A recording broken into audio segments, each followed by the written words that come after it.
actually kind of made of nothing. They're made of no thing.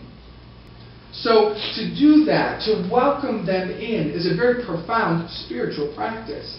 I've read this poem probably several times over the past couple of years, but I'm going to read it again because I absolutely love it. And if you've heard it before, just take it in. It's by Rumi, and it is called The Guest House. And it just nails what I'm talking about. This being human is a guest house.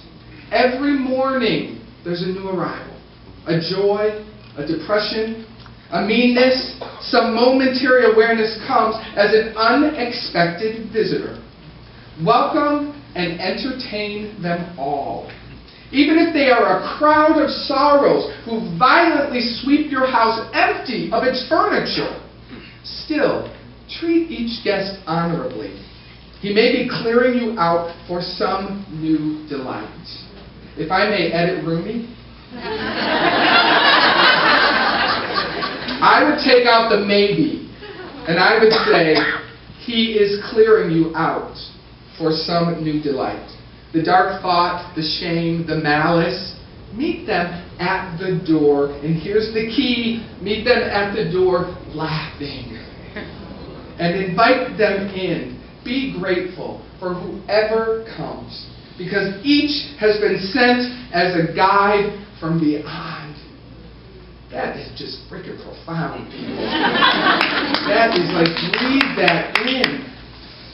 It's so different from what we've been taught. It is so different, isn't it? Turn the other cheek. Treat each guest honorably. Meet them at the door laughing. To do this, the only way to do this, is that you must have some spark of consciousness that is able to say in the midst, this must be for my good, because there's only good.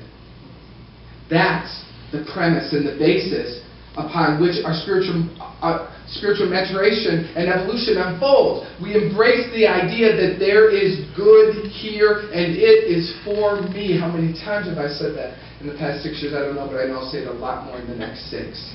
Because it is the foundation that we must be reminded over and over and over and over again. If you believe that there is a good here for you, then everything that is in relationship to you, coming at you and through you, is a messenger of that good. We just have to undress and take off the disguise that it's coming in. It comes disguised. It comes disguised. This one's not of me, so pay attention. It comes disguised because it can only come through the consciousness that you are.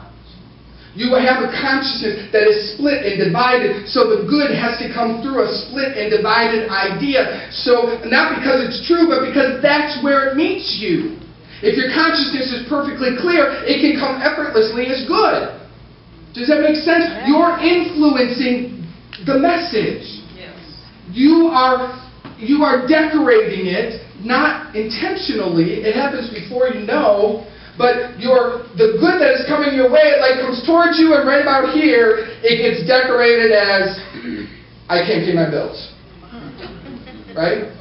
But there's infinite good inside of that, but it will only take on the disguise and the energy and the vibration of who you are. Dang, that sounds like it would make it harder, doesn't it?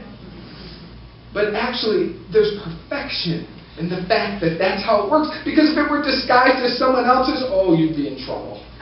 You would really be screwed.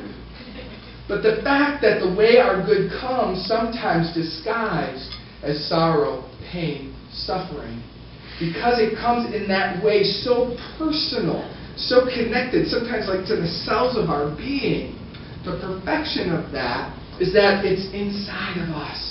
And we actually can begin to unravel and question it and set ourselves free, because that's the only job that we're here to do.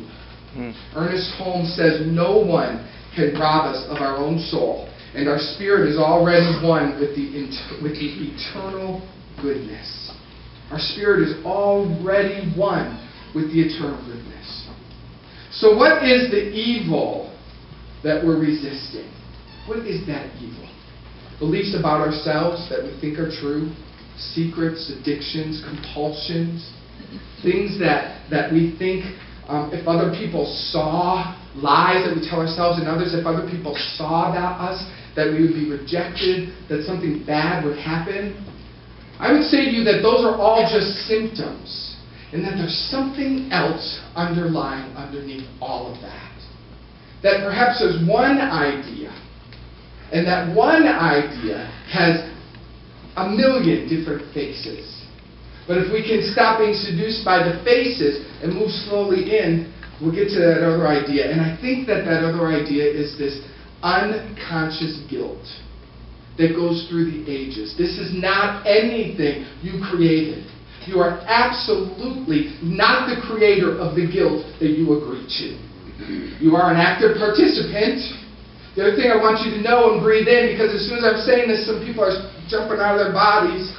Take a deep breath and get back in. The guilt that is so unconscious that you actually don't know how it's working or that it's working.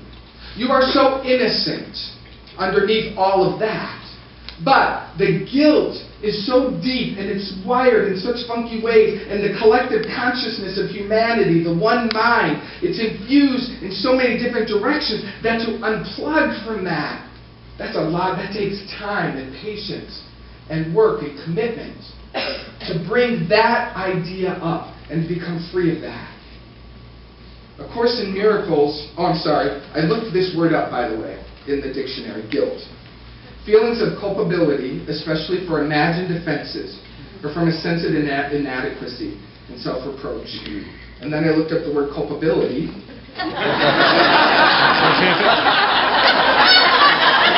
Use it today, I dare you. Culpable, deserving of blame, or censor as being wrong, evil, improper, or injurious. That is culpable. So feelings of blame or wrongness, especially for imagined offenses, from a sense of inadequacy. That's the origin of the word guilt. Boy, that makes sense. And what are we so guilty of? What are we so guilty of? You know, I don't know if this will help, but the Course in Miracles says that into the one life, a tiny mad idea appeared. And the tiny mad idea said, what if I could create separate from God? And when that tiny mad idea happened, it is said that we forgot to laugh. We forgot to realize how silly that is. It's impossible for us to be separate from God. But that tiny mad idea, because we didn't laugh at it, it said, and I'm going gently down this, a whole false reality has been created out of that one crazy thought. Now, I just was having lunch with a friend yesterday, and he was like, okay, well, if God's everything, then God had that crazy thought. I'm like, I don't know what to say to that. Except that it doesn't help me move forward. It's causing me to argue with something that's pushing something away. So instead of resisting the idea, it kind of doesn't matter how it got here, because I can just go, well, it doesn't matter. I mean, I can tell you that in my experience, I have a lot of crazy mad ideas that I'm separate. So how I got here, whatever. I'm here in this illusion, so how do I get back? That's the question. And the gift of saying this one crazy idea occurred, the gift is that it's actually not happening. What's real is I can't create outside of the life of God. There's nothing else that I can be. That's the resolve of the chord. That's the true resolve, is that it's not true. Let me just stay with that. Let me just stay in the truth. You see, secrets do their damage